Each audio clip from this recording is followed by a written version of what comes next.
আদম আলাইহিস সালামের পারমাণবিক বোম বানানোর কোনো প্রয়োজন ছিল না, ছিল? বানান নাই।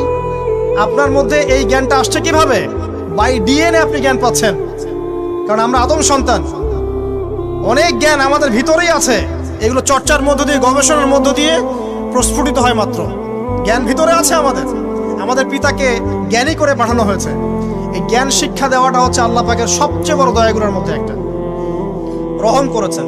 শুধু তাই নয়, আদম আলাইহিস সালামকে এমন জ্ঞান শিক্ষা দিয়েছেন যে জ্ঞান ফেরেশতারা পর্যন্ত জানতো না। এটা কি দয়া নয়? এটা কি আদম সন্তানের প্রতি ভালোবাসা নয়? তারপরে সেজদা করিয়েছেন।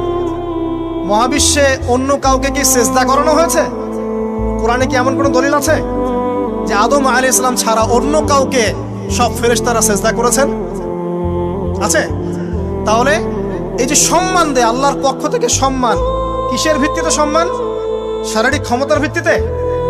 সম্মানটা কি কারণে? জ্ঞানের কারণে, ইলমের কারণে, জ্ঞানের কারণে সম্মান। এই সম্মান দেওয়াটা কি আল্লাহ পাকের রহমত এবং দয়ার নিদর্শন নয়? অতএব সম্মান পেতে হলে, আল্লাহর রহমত পেতে হলে সেই জ্ঞানের চর্চায় আবার ফিরে আসতে হবে। আপনি যদি আজও সেই ওহির জ্ঞানের চর্চা করেন, আল্লাহ পাক এই পৃথিবীবাসীর বুকের মধ্যে আপনার জন্য সম্মান পয়দা করে দিবেন ইনশাআল্লাহ। দেখেন, ওই সেই জ্ঞানী যদি আপনি এখনো চর্চা করেন, আজও আপনি সম্মানিত হবেন ইনশাআল্লাহ। ব্যক্তির চর্চা করলে ব্যক্তি সম্মানিত হবে, একটা পরিবার চর্চা করলে ওই পরিবার সম্মানিত হবে, একটা সমাজ যদি চর্চা করে সেই ওহির জ্ঞান, ওই সমাজ সম্মানিত হবে।